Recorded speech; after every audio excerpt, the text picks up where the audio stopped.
Vamos lá, minhas queridas e meus queridos companheiros aqui do canal. Estamos quase chegando a 170 mil inscritos e eu queria muito, enfim, chegar a essa marca antes de 2024. Temos aí menos de um mês pela frente. Espero que, se você está aqui e costuma estar aqui e não é inscrito, por favor, se inscreva. E você que está aqui, caiu de paraquedas e até esse momento de poucos segundos de vídeo não está me odiando, considere, portanto, a inscrição. Grava esse vídeo no dia seguinte ao fim de uma edição absolutamente espetacular do Campeonato Brasileiro, assim, um negócio muito chamativo. Inclusive teve reportagem aqui na Inglaterra sobre isso, especialmente sobre o caso do Botafogo, mas, e perdão ao alvinegro que está aqui buscando o escapismo, né, trazer mais isso, mas enfim, de qualquer forma, só para falar que repercutiu aqui também essa edição absolutamente espetacular. Parabéns aos palmeirenses por mais um título do Brasileirão, parabéns aos gremistas pelo Luis Soares, o que ele fez no Maracanã ontem com o meu Fluminense, foi um negócio bonito de se ver, até mesmo como adversário. O Maracanã precisava que o Soares, que nunca tinha marcado no estádio, marcasse lá. O golaço do John Kennedy também foi brincadeira, hein? E para finalizar rapidamente essa introdução sobre o brasileiro, parabéns aos tricolores baianos pelo triunfo sobre o Galo. Vai ser bonito ter Bavi na Série A no ano que vem. Parabéns aos vascaínos por uma vitória grande dentro de casa no Caldeirão de São Januário, que tantas vezes eu frequentei como repórter. E meus sentimentos aos torcedores do Santos, aos alvinegros praianos, porque é complicado, mas passa, cara. Já estive lá e já estive numa situação ainda pior. Vamos lá, vamos falar dessa rodada da Premier League, que também teve jogos muito chamativos, à lá reta final desse Campeonato Brasileiro, a começar pelo líder, cada vez mais líder, quando você compara com a terceira colocação para baixo. O Arsenal fez um jogo maluco contra esse valente Luton Town dentro de casa, dentro do Kenilworth Road, que já tirou pontos do Liverpool e quase tirou pontos do Arsenal. Uma vitória com cara do Arsenal da temporada passada, né? Lá e cá, fazendo gols nos minutos finais. Uma cara que foi emprestada também para essa temporada, que parece mais estável, apesar das instabilidades desse jogo especificamente. Já falaremos sobre essas instabilidades, mas antes destacar que essa cara do Arsenal, emprestada também por essa temporada, já se mostrou 5 vezes em 15 rodadas nesta Premier League, com o Arsenal marcando a partir dos 84 minutos, portanto a partir dos 39, 40 minutos ali do segundo tempo. Foi assim contra o Manchester United, contra o Manchester City, contra o Chelsea, ou seja, 3 do Big Six, contra o Brentford e agora contra o Luton Town. Cara, o gol do Declan Rice, que mais uma vez foi o personagem de um gol dos minutos finais, ele é um gol que traz a noção do tamanho desse jogador para além do que ele deveria entregar em campo, né? Assim, o Rice não é um jogador notabilizado por fazer esse tipo de coisa, mas ele é tão bom, ele encaixou tão bem nesse time tão bom que é o time do Arsenal, que ele consegue, inclusive, entregar mais camadas para além do que o Arsenal pagou. Pagou caro, mas caro quando você olha só para o valor. É aquela velha história, né? Não existe jogador caro se ele entrega dentro de campo. E o Declan Rice é um negócio de maluco. Ainda mais se você pensar que, se não fosse o Arsenal, ele teria parado do Manchester City, que daqui a pouco a gente vai falar sobre a importância do Rodri e o problema de não ter alguém para substituir o Rodri nesse elenco do Manchester City. Enfim, o Arsenal tem um jogadoraço em mãos, jovem, com um futuro brilhante pela frente, como o Declan Rice com a camisa dos Gunners, com a camisa da seleção inglesa. Cara, sou muito fã desde os tempos de começo de brilho no West Ham e, enfim, era uma garantia, né? Há poucas contratações que te trazem garantias e a do Declan Rice era para ser tudo isso e está sendo ainda mais. Crescimento do Odegaard após o retorno de lesão. O começo de temporada dele foi ruim, né? Assim, o Arsenal conseguiu sobreviver a fase inicialmente ruim do maestro, do regente desse meio campo, e ele voltou muito bem da lesão. Não sei se era aquele incômodo, se não me engano, no quadril, que estava atrapalhando também o rendimento dele. Voltou, acho que nos últimos 4 jogos são 2 gols e uma assistência, enfim. Mas para além desses números de participação direta, ele está sendo aquele Odegaard que a gente sabe que ele é, né? Muito mais desenvolto, muito mais participativo, muito mais laicar, enfim. Dando uma dinâmica, ditando o ritmo. É um cara que é muito bom de se ver jogar também. E o Arsenal tem 2 desses caras, pelo menos, no próprio meio-campo. Completado pelo Havertz nessa partida. E a melhor atuação, na minha opinião, do Havertz com a camisa do Arsenal, tá? Porque foi completinha. Completinha. Acho que não teve nenhum ponto do jogo do Havertz que eu pensei, pô, hoje ele deixou a desejar nesse ponto X ou Y, enfim. Espero que seja o retorno do Havertz, para além de... É claro que é bom fazer gol, mas eu quero ver uma atuação completa como essa do Havertz, porque ele era esse cara no Bayer Leverkusen, sabe? Assim, ele era um cara ainda melhor, né? Porque ele era o Odegaard do Leverkusen, e ele não pode ser o Odegaard num time que já tem o Odegaard, mas que ele seja algo similar, e imagina o potencial de crescimento que esse time e esse meio-campo do Arsenal tem com um Havertz numa crescente, né? Bonito ver o Havertz conseguindo sorrir e fazer sorrir. Saka, a gente já falava aqui, né, nos últimos vídeos sobre a consistência impressionante desse garoto que, enfim, tem que estar nas conversas sobre os melhores jogadores do futebol inglês nessa temporada. Gol, pré-assistência. A pré-assistência dele pro terceiro, acho que é o 3-3? Não, é o segundo gol do Arsenal, se não me engano. É lindo de se ver, assim. O Saka, ele desata nós, e foram vários nós nessa partida. Ele desata com uma naturalidade que acho que às vezes até faz com que ele seja menos falado do que deveria. Ele traz uma magia na simplicidade. É dessa forma que eu enxergo o Saka. E por conta dessa simplicidade, às vezes ela não ganha as manchetes. O Saka é muito bom. O Saka, ele é determinante. E é bonito ver. Cara, é uma cara de criança ainda para o futebol de gente grande. Jogo 200 dele, inclusive, com a camisa do Arsenal. Que lindeza ter esse capítulo como uma marca tão bonita, tão impressionante para o clube de coração, para o clube onde ele foi criado. Caramba, eu tô com um problema com R e com L agora, hein? Para o clube onde ele foi criado. Enfim, a inteligência do Gabriel Jesus. É difícil encontrar paralelo, olhando para a Premier League, que eu não tenho tempo para ver tanto as outras ligas, um pivô tão bem feito como o do Gabriel Jesus nesse momento. Né? Ele já tinha brilhado no jogo anterior, fazendo essa função contra o Wolverhampton, e agora ele consegue entregar inteligência, enfim. Eu gosto muito da maneira com a qual o Gabriel lê o jogo. É outro que é capaz de desatar vários nós, e a gente se apega a tantas bobeiras para criticá-lo. Não acho que o Gabriel da seleção não mereça críticas, longe disso, merece muitas, mas não tantas. É importante entender, olhando para o Arsenal, o que o Gabriel Jesus pode entregar. Ele ainda é jovem. Ele é jovem ainda. Pivôzaço pro 3-3. Esse sim foi 3-3, né? Pivôzaço. E participou diretamente de 6 gols nas últimas 5 partidas. E o Gabriel Martinelli marcando, como eu pedi no vídeo anterior, né? Entrando para esses números mais rasos, mais simples e, portanto, às vezes também mais determinantes, como gol, assistência, enfim. Ele marca um gol. Mas a gente tem que falar do Davi Raya. Cara, assim, essa aí... O Arteta, ele é responsável direto nas más e nas boas. Se o Raya salvar o Arsenal num jogo, tem ali a assinatura do Arteta. Se o Raya quase entregar 2 pontos, como ele estava entregando até o gol do Rice, também tem a assinatura do Arteta. O Arteta comprou essa briga.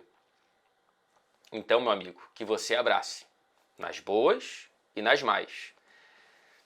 A falha, a segunda falha eu acho a mais feia, né, assim, pro gol do Ross Barkley, primeiro dele com a camisa do Luton, inclusive. Ele tem um molho, né? Não tem consistência, enfim, ele é aquele cara que ele tem flashes de que você fala, pô, esse cara realmente joga muita bola, mas no fim das contas ele não é tão consistente como a Premier League pede. Também, enfim, já está há muito tempo na praça e já brilhou o que deveria brilhar. Mas, de qualquer forma, Davi Raya lançando sinais para uma possível recuperação do Ramsdale, duvido.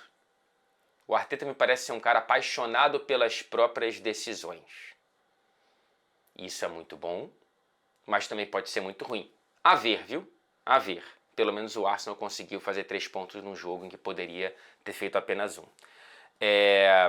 Sem deixar passar um pênalti não marcado para o Arsenal flagrante, né? Assim, um puxão do Gabriel Magalhães na camisa dele, assim, é aquele pênalti clássico que eu não sei como havia uma câmera, né, havia um ângulo perfeito para o VAR ter visto e revisto e marcado e recomendado a marcação e não fez. Não consegui entender por que isso aos 35 do segundo tempo.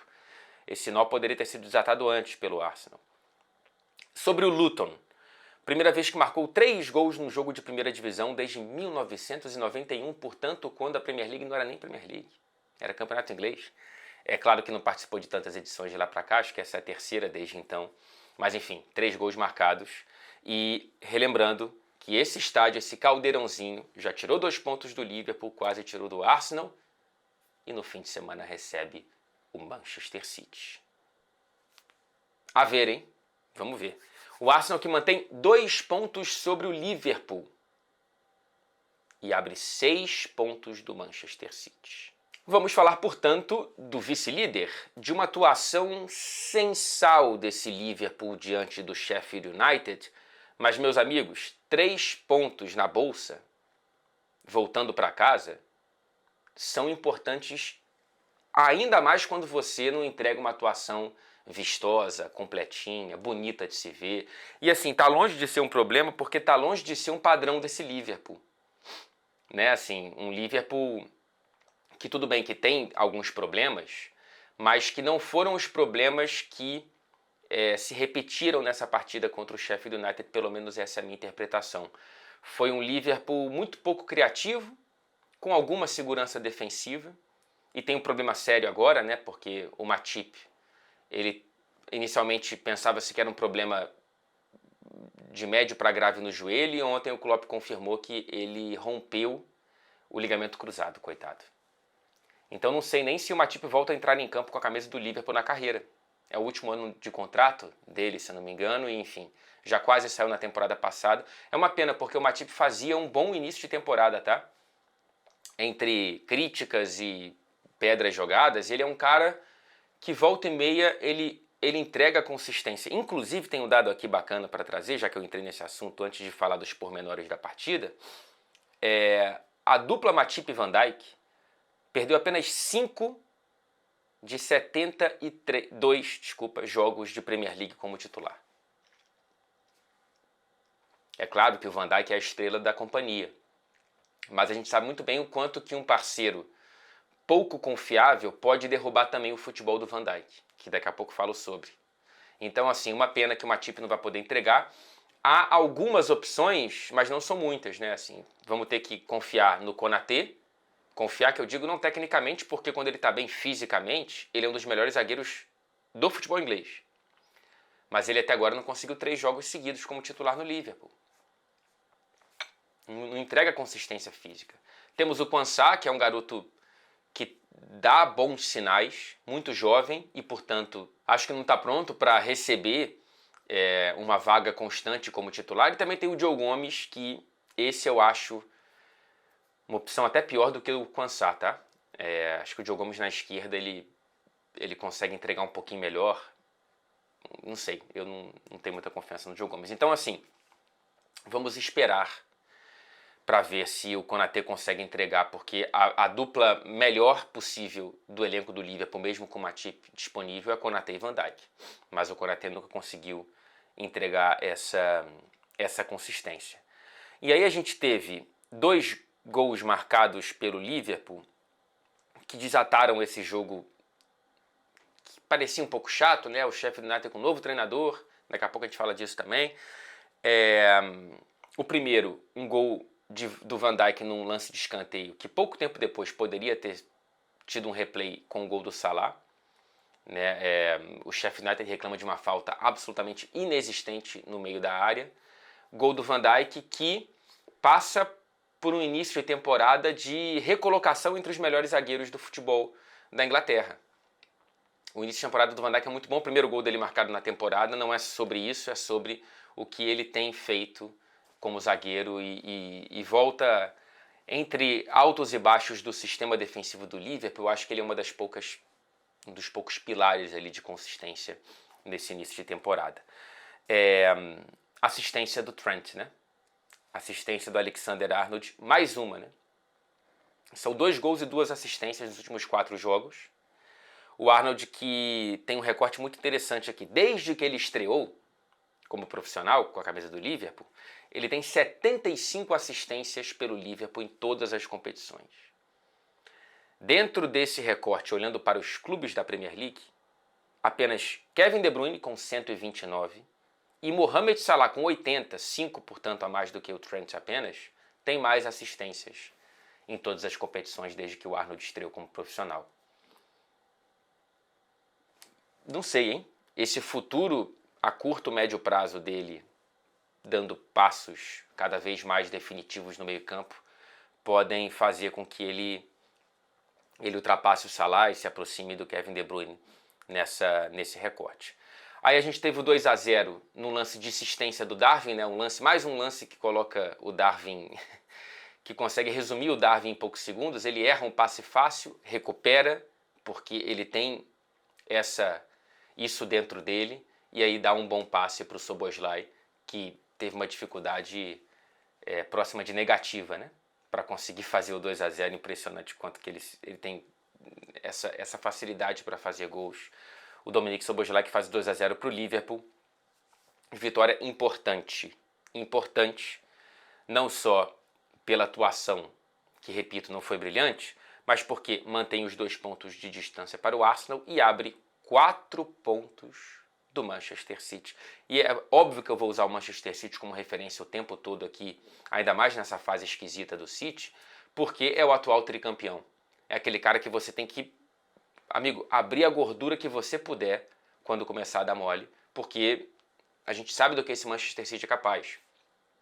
Então, mas também sabemos do que esse Liverpool é capaz, sabemos do que o Arsenal foi capaz até certo momento na temporada passada. Essa briga está ficando interessante. Lesão do McAllister, não sei se é preocupante, né?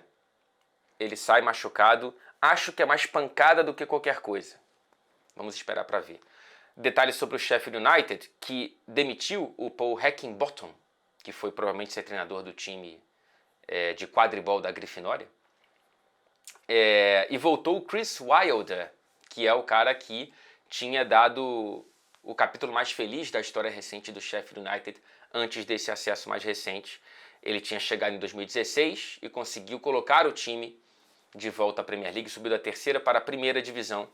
E aí, na primeira temporada na Premier League, ele conseguiu terminar em 9º.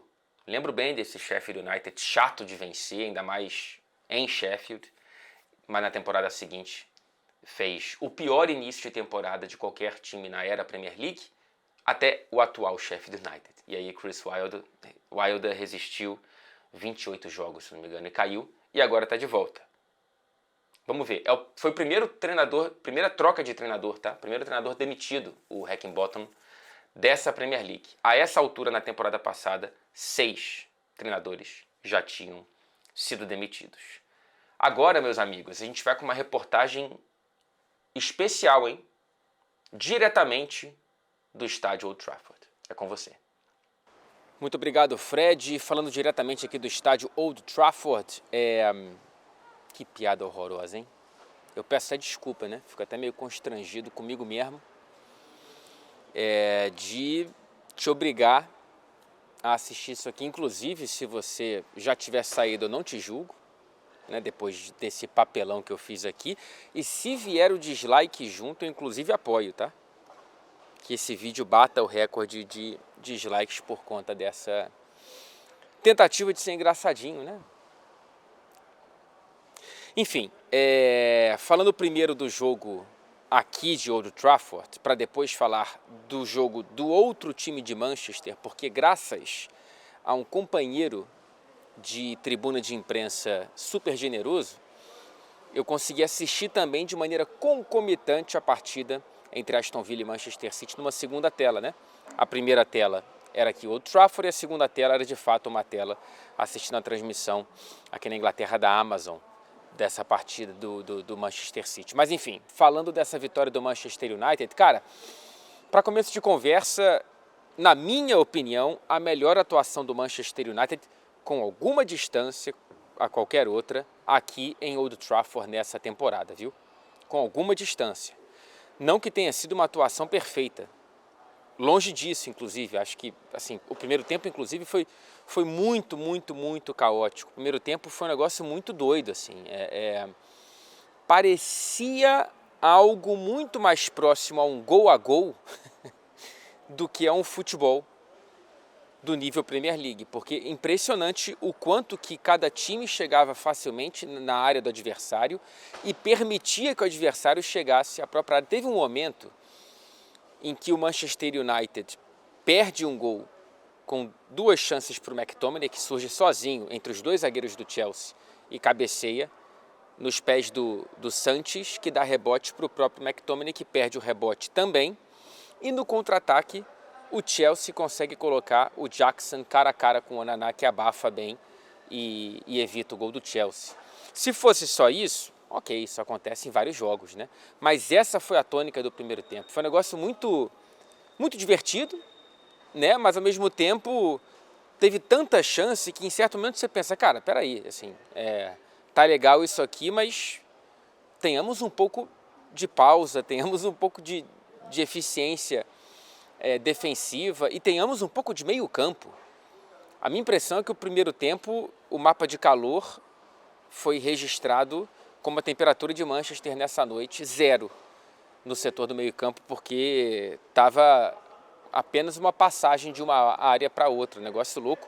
E em meio a esse volume caótico de chances, quem criou mais e, portanto, perdeu mais, já que terminou 1-1, foi o Manchester United. O primeiro tempo termina com um Chelsea feliz com o empate, porque conseguiu converter uma das tantas chances que teve, porém, muitas chances a menos do que o Manchester United, que inclusive perdeu um pênalti, né? Um pênalti bem marcado do Enzo Fernandes em cima do Antony. O Bruno Fernandes, o Fernandes português não argentino, ele cobra mal, o Robert Sanches consegue defender. E no finalzinho do primeiro tempo, o Cole Palmer faz o que para mim foi um golaço, porque eu adoro, assim, eu percebi a luz caindo e de fato ela caiu e tive que então interromper, mas agora voltei. Eu tenho, sei lá, esse tipo de gol, ele mexe comigo de uma maneira diferente, porque é uma tacadinha de sinuca. Eu não vi falha do Onana, e eu acho que ver falha no Onana nesse lance é olhar para o contexto do goleiro e tentar achar inseguranças em lances que não me parece que elas existam. Não vi insegurança dele, acho que o Cole Palmer foi apenas absolutamente inteligente. Eu vi inclusive uma falha na proteção ao Onana nesse lance, né, que o Cole Palmer passou como quis, ali na entrada da área do Manchester United. De qualquer forma, o segundo tempo trouxe um jogo mais profissional. O segundo tempo trouxe um jogo mais equilibrado, não no sentido de que os dois times jogaram no mesmo nível, mas no sentido de que tenha existido um equilíbrio entre defesa e ataque. Principalmente do lado do Manchester United, que fez o segundo tempo muito mais encorpado, permitiu virtualmente nenhuma chance para o Chelsea e conseguiu criar um bom número de oportunidades também no segundo tempo. Consegue vencer por 2-1, 2 gols de Scott McTominay, o volante artilheiro, o volante que precisa ser avisado urgentemente que ele tem que jogar mais para frente. Inclusive, o McTominay não só é o artilheiro isolado do Manchester United nessa temporada com 6 gols marcados, um à frente do Højlund e do Bruno Fernandes. Um dado que eu acho muito interessante para mostrar o quanto que o United criou de chance hoje, e isso diz muito sobre o Chelsea também, é que o XG do Manchester United hoje, né, o nível de oportunidades e o volume, ele foi de 4.07, o segundo maior de toda a Premier League nesta temporada, perdendo apenas para o Chelsea contra o Tottenham, que tinha 2 a menos. Tinha 2 expulsos naquela goleada de 4-1 em Londres. Então, assim, 11 contra 11, não teve nenhum time que conseguiu criar tanto volume de chances de gol como o Manchester United hoje contra o Chelsea. Achei muito boa a partida do Amrabat. Acho que foi a primeira partida dele com a camisa do Manchester United que eu de fato gostei por inteiro. Harry Maguire, achei que foi bem mais uma vez, inclusive é um dos melhores jogadores do Manchester United, mesmo nesse momento que traz suas turbulências volta e meia. Antony foi bem, acho que é a segunda ou terceira partida das últimas 4 que o Antony entrega uma boa exibição. O Garnacho bem, o Bruno bem, apesar do pênalti perdido. Só que é preciso haver uma conversão melhor das oportunidades. Você não vai encontrar um time tão frágil como o Chelsea de hoje e para isso você precisa ter uma taxa de conversão melhor para conseguir bons resultados. Inclusive foi a primeira vitória do Manchester United nessa Premier League contra um time da metade superior da tabela, que é algo que precisa ser melhorado, evidentemente. Mas enfim, hoje acho que é um dia mais para elogios ao que o Manchester United conseguiu trazer e resgatar do que olhar para o contexto que não é muito bom, ainda mais quando você traz junto a Liga dos Campeões. Quando eu falo do trio ofensivo ter sido Garnacho, Antony e Højlund, você pode deduzir. Rashford começou a partida no banco de reservas, um sinal da fase do atacante que entrou apenas no finalzinho, e o Varane ficou fora, inclusive, dos relacionados por conta, de acordo com o clube, de dores nas costas. A situação do Varane não é nem um pouco interessante. Esquisitíssima essa relação dele com o Erik ten Hag, de um mês para cá, mais ou menos, né? Agora você vê como é que é o futebol, né? O Manchester United está na tabela da Premier League a 3 pontos do Manchester City. Cara, o futebol é uma coisa formidável. É uma coisa formidável. Falando um pouco do Chelsea, cara, atuação muito frágil, muito mais do que eu esperava, tá? Defensivamente foi uma tragédia. Caicedo, Enzo Fernandes, absolutamente perdidos. O Cucurella, perdido no primeiro tempo, jogando no lado que não é o dele, mas mesmo assim muito marcando a própria sombra. O Palmer fez esse golaço, mas não foi bem hoje, até porque jogou fora de posição, outro, né? Que teve que jogar fazendo a do Gallagher, suspenso por conta do cartão amarelo cartão vermelho, perdão, com 2 amarelos na última partida. O Reece James entrou perdidinho no segundo tempo, não estava bem fisicamente o suficiente para jogar os 90 minutos, entra na vaga do Cucurella e acho que piorou inclusive o setor, a entrada do Reece James, por incrível que pareça. Enfim, esquisito, cara, esquisito. Esperava ver um Chelsea apresentando mais dificuldades. E o que eu vi aqui foi um time aberto defensivamente e muito pouco preciso, ainda menos do que o Manchester United na parte da frente. O Mudryk mal hoje, o Jackson mal, Sterling sumido, apagado, enfim, não gostei. Acho que de nada que eu vi do Chelsea hoje, cara. Não consigo salvar ninguém, sinceramente. E aí você olha para o contexto nesse caso também, né, cara? Assim, o Chelsea vence contra o Brighton, mas desde o jogo contra o Newcastle desencaixou muita coisa. Você pode olhar para os desfalques, mas quem não tem desfalques importantes nesse momento dentro da Premier League? Poucos times, né? Então, assim, era preciso, olha para o banco de reservas do Chelsea hoje, não tinha, além do Broja, ninguém para você colocar em campo e do Reece James, né? Muita molecada, assim, às vezes eu me surpreendo com o nível de inexperiência desse elenco do Chelsea depois de tanta grana gasta, né, cara? Enfim, o Chelsea perdeu mais jogos, 17, na Premier League, nesse ano de 2023, do que nos 2 anos, 22 e 21, anteriores, juntos. E se perder mais uma nesse ano, e ainda tem bastante tempo para isso, um número de jogos bastante suficiente para isso, será o recorde negativo do clube em um ano corrido na era Premier League, sintomático, portanto.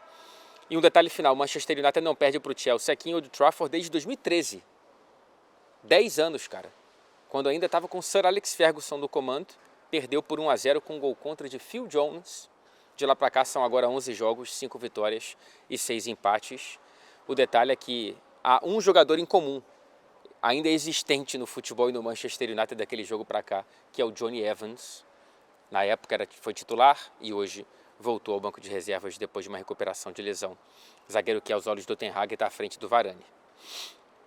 Agora vamos passar, cara, para um jogo que eu acho muito marcante. Muito marcante. Gente, eu não vou lembrar, no universo Premier League pelo menos, tá? De uma derrota do Manchester City por 1-0 que tenha de ser celebrada pelo Manchester City por conta do resultado mentiroso. Assim, eu não me lembro do Manchester City ser tão amassado por um time dentro da Premier League, cara. Eu acho que o único paralelo que eu consigo fazer são jogos contra Liverpool em Anfield. Impressionante o momento frágil do Manchester City e um momento absolutamente mágico e formidável e lindo de se ver do Aston Villa de Unai Emery. Cara, é um negócio de louco que aconteceu. Se você não viu o jogo, por favor, veja. Vale a pena. É um negócio assustador e eu tenho dados aqui para provar que não é normal e longe disso. É histórico. É histórico, veja bem. Primeiro que o Aston Villa emenda 14 vitórias consecutivas dentro de casa na Premier League. 14. Empata o recorde histórico da história centenária do clube, que só havia acontecido 2 vezes antes, em 1931, quase 100 anos, e 1903, mais de 100 anos. 14 vitórias seguidas em casa, no campeonato inglês. Aí quando você olha para os chutes a gol, foram 22 do Aston Villa e 2 do Manchester City. Sim, o City chutou a gol, 2 finalizações em 90 minutos do Manchester City, atual tricampeão, tríplice coroa e tudo mais. E aí vamos lá. Os 22 chutes sofridos foram o maior número de qualquer equipe treinada por Pep Guardiola em ligas nacionais.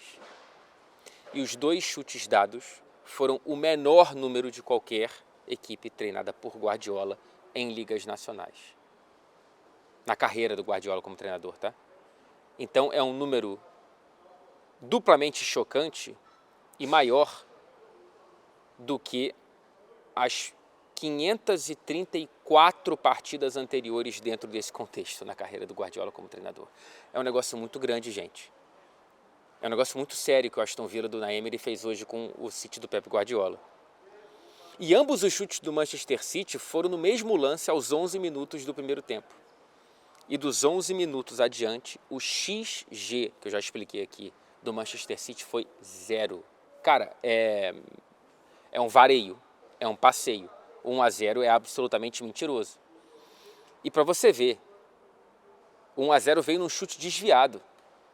O Villa mereceu fazer tantos gols mais bonitos do que o que fez, mas pelo menos veio como toque final de uma jogada individual bonita do excelente Bailey, jamaicano, que fez uma grande partida e que inclusive no retrato recente roubou a vaga do Diaby, né?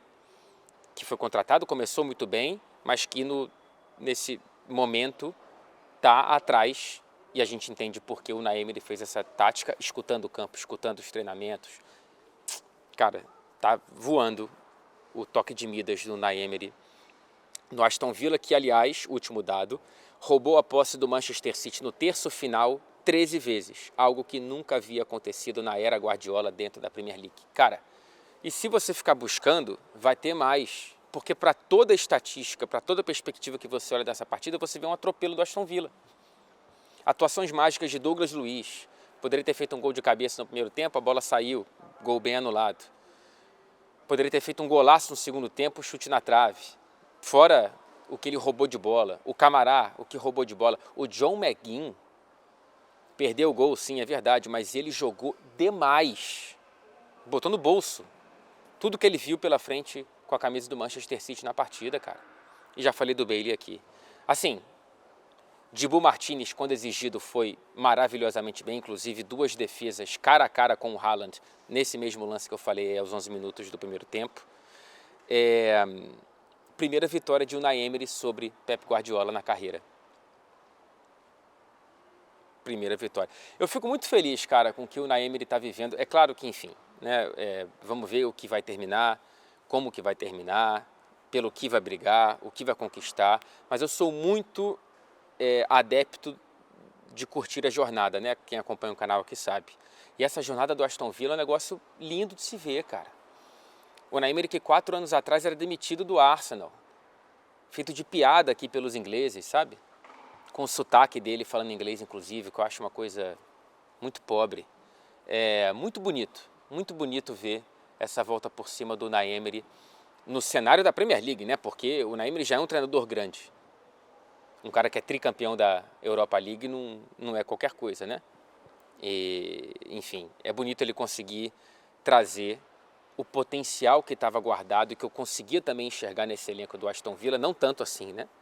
Tanto é que a minha previsão antes da temporada é de briga pela vaga na Champions. Mas mesmo antes da temporada dessa temporada, na temporada passada, antes da chegada do Gerrard, eu via um time interessante e contratações bacanas. E isso que perdeu o Buendia, hein?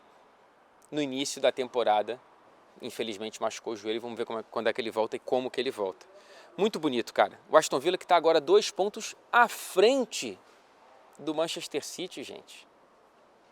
Mais próximo do Liverpool, mais próximo do líder Arsenal do que o Manchester City. É um negócio muito, muito significativo o que está fazendo esse Aston Villa. Agora, o City. É claro que você tem que entender o contexto do Manchester City. Jogou sem o Rodri, cada vez é maior a prova e mais numerosas as evidências de que é o jogador mais insubstituível do Manchester City, mais do que Haaland, mais do que o Stones, talvez. Não, mais do que o Stones, sim. E aí hoje o Stones, que voltou de lesão, teve que jogar na posição do Rodri, não foi nem saindo da zaga ou da lateral para o meio campo. Ele começou como primeiro volante, né? Ao lado do Rico Lewis, o Bernardo aberto de um lado, o Foden aberto na esquerda porque o Grealish estava suspenso, assim como o Rodri, o Doku estava machucado. Enfim, um City tentando juntar os cacos. E quando o elenco é curto, como prefere Pep Guardiola, quando tem a tempestade perfeita assim, de algumas lesões e suspensões, e um jogo difícil, é complicado. E aí foi a tempestade perfeita contra o Manchester City, pegar esse Aston Villa nessas condições. Pega o Luton Town fora de casa agora, que, né, já analisamos aqui no vídeo anteriormente. Fez o Arsenal suar e fez o Liverpool tropeçar. Vamos ver como é que vai ser no fim de semana. 4 jogos sem vitória do Manchester City na Premier League, hein? São 3 empates e agora uma derrota. É claro que a sequência era dura, né? Chelsea, Liverpool, Tottenham e Aston Villa, mas isso não é comum. É apenas a segunda vez na era Guardiola que o City fica 4 jogos sem vencer na Premier League. A primeira vez havia sido na naturalmente instável primeira temporada 16-17. Portanto, desde que o City tem a cara do Guardiola, isso nunca aconteceu. Vivemos um momento distinto, ladies and gentlemen. Que coisa, hein? Nada deu certo para o Manchester City hoje e o Aston Villa, ele celebra uma vitória que poderia e deveria ter sido muito maior. E agora voltamos aos nossos estúdios. Muito obrigado, Fred. Não sei porque eu estou insistindo nessa piada depois de ter ficado com vergonha e constrangido por ela. Mas enfim, vamos falar dessa pancada que o Everton deu para cima do Newcastle dentro do Goodison Park. Eu avisei que o Everton teria talvez a possibilidade de unir forças e na força do ódio, né, nós contra eles, o mundo está contra nós, depois da punição, para conseguir ter ainda mais forças do que vinha demonstrando nesse início de temporada, né? E o Everton, além dessa vitória que é muito expressiva, né, cara? 3-0 para cima de um time que está na Liga dos Campeões, por mais que esteja nas cordas na Champions, é um time que, enfim, a gente vem falando aqui de Big Six mais um, né, de Big Seven e tudo mais, incluindo o Newcastle, merecidamente, inclusive, não só por conta da grana, mas pela boa aplicação dela. E o Everton consegue, cara, uma vitória muito forte, dado todo esse contexto, né? E, cara, já tá fora da zona de rebaixamento.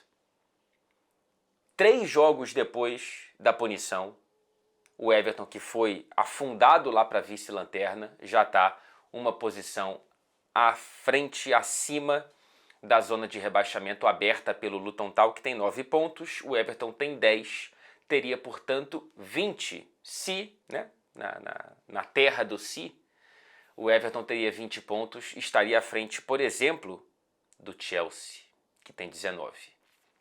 Mas enfim, essa terra do se não existe, é só algo para a gente ver como que estaria a campanha do Everton, olhando para o que aconteceu dentro de campo, né? E a gente tem esse time do Shandite demonstrando muita força, cara, muita força. E aproveitou 2 erros muito bobos, né, do Trippier no segundo tempo, não que eles tenham sido a razão da vitória do Everton. Foi a razão do Everton conseguir, enfim, colocar no placar o que já vinha fazendo contra o Newcastle em campo, porque era o melhor time até então. No primeiro tempo, o Calvert-Lewin perdeu um gol na pequena área, assim, que não é a dele perder gols assim, mas enfim. O Trippier, no espaço de 8 minutos, ele deu 2 bolas.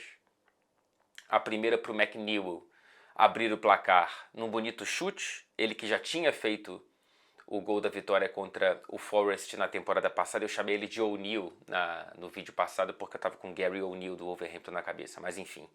E aí depois o Trippier vacila mais uma vez numa saída de bola e aí o gol é marcado pelo Doucouré e no finzinho o português Beto faz o terceiro gol do Newcastle. Bonito ver esse momento, o terceiro gol do Newcastle, o terceiro gol do Everton, bonito ver esse momento do Everton. E falando do Newcastle, pancada feia, é um momento esquisito, porque pode terminar com uma eliminação precoce, né? Por mais que seja no grupo da morte, dá pra gente argumentar que é precoce, ou não, enfim. Nesse meio de semana, porque enfrenta o Milan e não depende apenas de si, precisa vencer o Milan e torcer para o Dortmund não perder para o PSG na Alemanha. Mas enfim, se vier a eliminação na fase de grupos, fica uma sensação ruim, mas muita calma nessa hora, né? Fora as tantas lesões que tem mutilado o Newcastle, quando você olha para a tabela, ele está apenas 4 pontos atrás do quarto colocado Manchester City. Não é o fim dos mundos, mas esse jogo de hoje foi especialmente ruim do Newcastle e para o Newcastle. Falando em jogo ruim, cara, o Tottenham perde mais uma em casa, terceira derrota nas últimas 4 partidas, não vence há 4 jogos, portanto, são 3 derrotas, um empate contra o Manchester City por aqui, em Manchester, e perde agora para o West Ham de virada num jogo em que uma história que está ficando um pouco comum para esse Tottenham, né? De dominar e não conseguir converter, traduzir no placar o que é o jogo ou parte do jogo, né? Não que tenha sido tão parecido quanto a derrota contra o Aston Villa na última partida nesse estádio, porque naquele jogo o Tottenham criou milhares de chances, nessa nem tantas, mas o primeiro tempo foi de um Tottenham dominante e o segundo tempo de um Tottenham derrapante.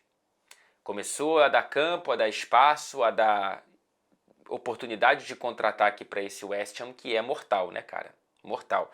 Bom, antes da tragédia do Tottenham e da felicidade do West Ham, a gente teve o gol do Romero, voltando de suspensão e, portanto, jogando o Emerson Royal para o banco de reservas, fazendo a zaga ao lado do Ben Davies, e ele fez um bonito gol de cabeça na assistência do Pedro Porro, que para mim talvez seja o melhor jogador dos Spurs nesse momento turbulento com as lesões e a queda no nível de resultados, né? Porque, enfim, além dessa assistência, a gente tem, por exemplo, esse dado aqui, ó, desde que ele estreou em fevereiro, participou de 10 gols na Premier League, 3 gols dele e 7 assistências. Entre os defensores da competição, apenas Alexander-Arnold, com 13 participações diretas, teve mais. Então, é um sinalzinho para mostrar quanto que a importância do Porro está crescendo ainda mais nessa temporada. E aí, cara, o segundo tempo, como eu disse, foi ficando esquisito, só que nada muito que indicasse perigos claros do West Ham. E numa jogada em que, primeiro, o Bowen ele tem muito mérito de ganhar um balão jogado pelo Paquetá para o campo de ataque, ele ganha no corpo do Romero e consegue uma tabela interessante com o Kudus, mas essa tabela acaba passando por um pinball, um azar danado dos zagueiros do Tottenham. O Romero tentou afastar, a bola bateu no Ben Davies e sobrou para o Jarrod Bowen na cara do Vicário, não tinha como perder, e ele consegue fazer o 9º gol dele nessa Premier League. É o jogador inglês com mais gols nesta edição, um à frente do Ollie Watkins, do Aston Villa. E um dado interessante, o Bowen ele agora chega à marca de 7 jogos fora de casa seguidos, fazendo gol na Premier. Todos os 7 nesta temporada. Ele não tinha marcado nenhum gol fora de casa na Premier na temporada passada. Essa sequência é a segunda maior da era Premier League, tá? Empatada com o Agüero, 7 jogos, e atrás do Robbie Van Persie, com 9 jogos seguidos marcando fora de casa na Premier League. A partir desse gol de empate, o jogo ficou à feição do West Ham. O Tottenham conseguiu criar 1 ou 2 chances, ele teve uma chance com o Richarlison, que entrou no segundo tempo de cabeça, algumas chances de chutes na entrada da área, mas nada muito flagrante. Acho que essa do Richarlison foi a mais. E o West Ham conseguindo encaixar algumas jogadas. O Paquetá cresceu muito no segundo tempo. O time cresceu muito desde o gol de empate, como eu disse. E aí a gente tem uma bobeada ali do sistema defensivo do Tottenham. O Doug vai recua de maneira curta. O Bowen quase pega a bola. O Vicário tem que sair meio que afobado. E o Vicário dá um rebote para o Ward-Prowse conseguir fazer o gol. Um gol dele de bola rolando. Ele não marcava desde setembro nessa temporada. Ele que é um dos principais jogadores do West Ham nessa campanha. E consegue fazer o segundo gol, o gol da virada e o gol da vitória do time de David Moyes. O West Ham sempre atrapalhando os planos de outros clubes. É um ossinho duro de doer, né? De roer. Duro de roer. Ele começou um pouco mal a temporada, mas vai se recuperando e tem jogadores interessantes. Já falei do Kudus aqui, muito do Paquetá, agora do Ward-Prowse, enfim, e do Bowen também. O Tottenham estaciona na 5ª colocação com os mesmos 27 pontos do Manchester United, que se aproxima, portanto, desse G5.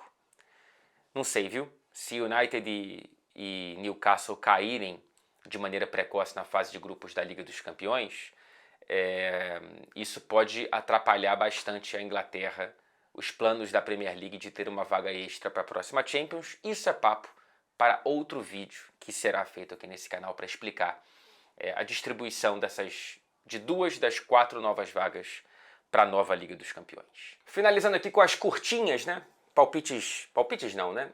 Observações rápidas sobre outros jogos dessa rodada. Vitória do Wolverhampton sobre o Burnley, com mais um gol do Hwang Hee-chan. 8 gols já nessa temporada na Premier League.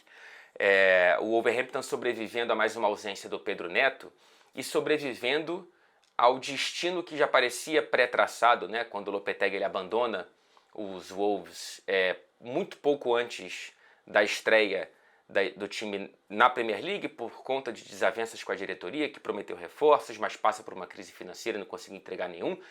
E mais elogios que eu faço aqui, faço questão de fazer. Que frase horrorosa, mas enfim, às vezes o português tem dessa, ou pelo menos o meu vocabulário. O Gary O'Neill, cara, ele pegou essa, sei lá, cara, essa casca de banana e tá conseguindo fazer uma bananada. Matheus Cunha, hein? Mais uma assistência, mais uma participação direta do Matheus Cunha para gol. Faz uma temporada muito boa, o brasileiro, titularíssimo e essencial para essa campanha, acima das expectativas do Wolverhampton. Goleadaça do Fulham para cima do Nottingham Forest, pressão para cima do Steve Cooper agora, não sei não, meu amigo. Por mais moral que ele tenha com a diretoria e principalmente com a torcida. 5-0, hein? Dobradinha de Raúl Jiménez. Pois é, rapaz, o nosso querido mexicano voltando a brilhar desde 2020, quando vestia a camisa dos Wolves, ele não fazia uma dobradinha numa partida de Premier League, e um deles foi um golaço, cara. Se você não viu, procure ver, porque foi de calcanhar, depois de um bom lançamento do Andreas Pereira. Golaço de calcanhar do Raúl Jiménez, bonito. Dobradinha também do Iwobi, hein? Aliás, o Iwobi também recebeu assistência de outro brasileiro, O Willian, 300 partidas na Premier League. Camisas de Chelsea, Arsenal e Fulham. O Willian é um gigante, cara. O Willian é um gigante. No recorte do futebol inglês, no recorte brasileiro do futebol inglês, aliás, é o recordista, né? Já era e agora chega a marca de 300, mais partidas do que o Fernandinho, que tem 264, se não me engano, e mais do que o Firmino, que acho que tem 258. Aliás, ele está se aproximando ao recorde do Firmino, que é o brasileiro com mais assistências na era Premier League. São 50 assistências do Firmino, faltam 6 para o Willian. Será que ele consegue chegar nessa temporada?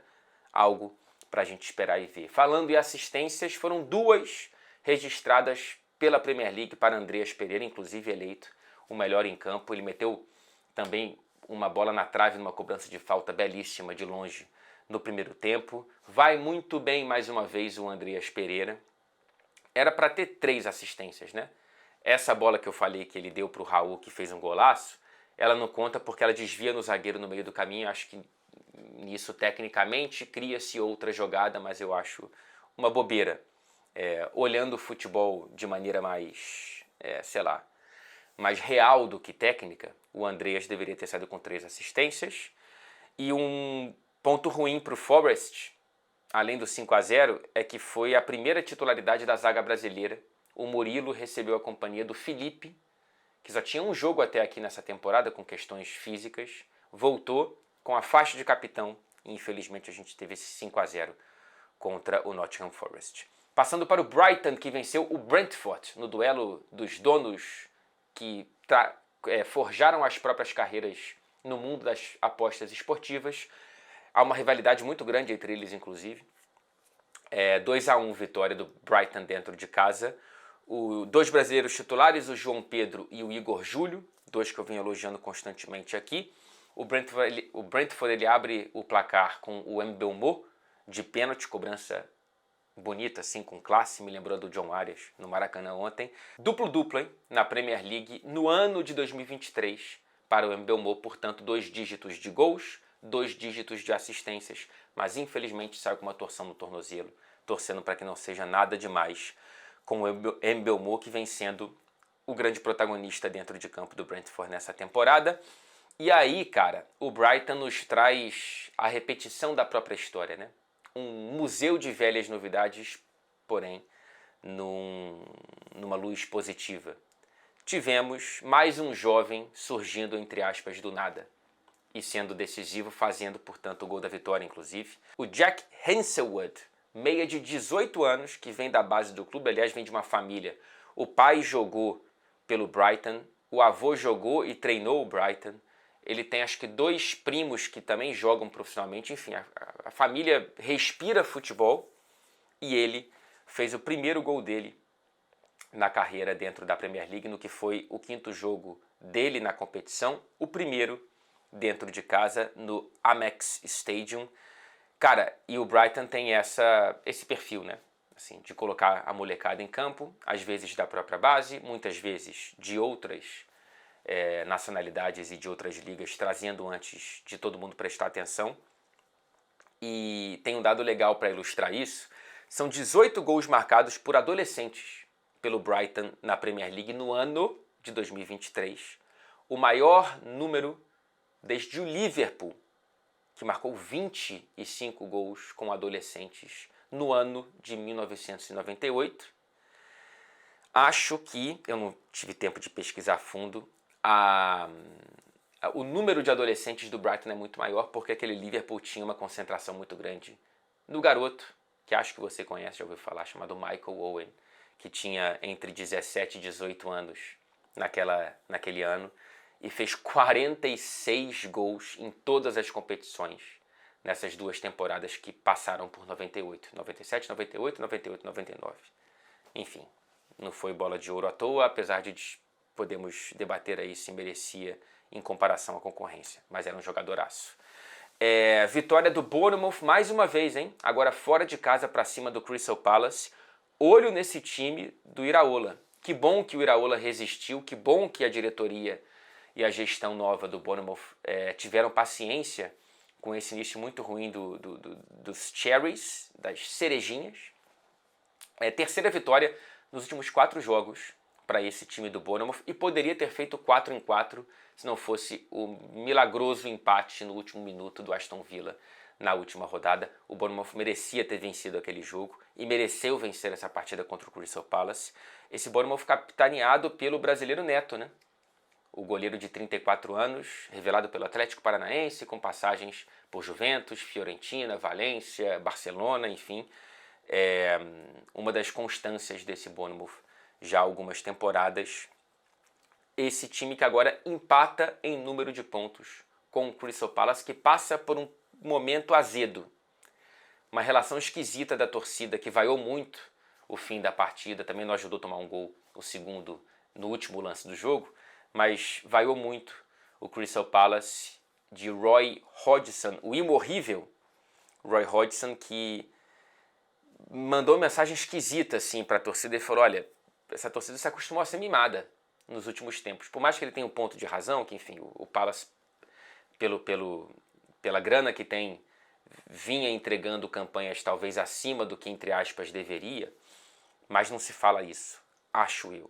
Ele tem muito mais experiência no futebol do que eu, você e todos nós aqui somados, então talvez ele saiba o que está fazendo, mas o Palace tem vive um momento ruim. Nos últimos 10 jogos, em todas as competições, são 2 vitórias apenas, 2 empates e agora 6 derrotas. E os próximos 3 jogos?